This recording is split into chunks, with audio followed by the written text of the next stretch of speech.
এক গ্রামে একটি লোভী কুকুর থাকতো।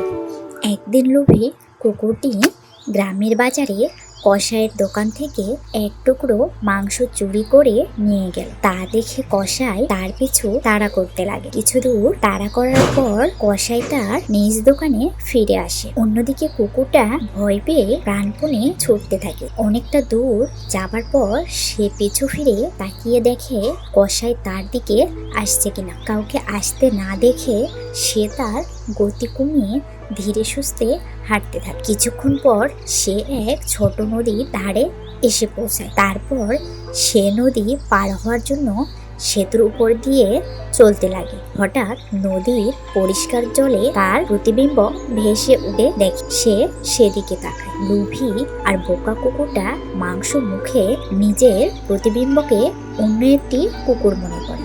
সে ওই মাংসের টুকরোটাও পাওয়ার লোভ করে সে কোনো কিছু চিন্তা ভাবনা না করে নদীর জলে ঝাঁপিয়ে পড়ে আর সঙ্গে সঙ্গে জলের স্রোতে তাকে ভাসিয়ে নিয়ে। ফলে লোভী কুকুরটা মাংসের টুকরোটার সাথে সাথে তার মূল্যবান প্রাণটাও হারায়।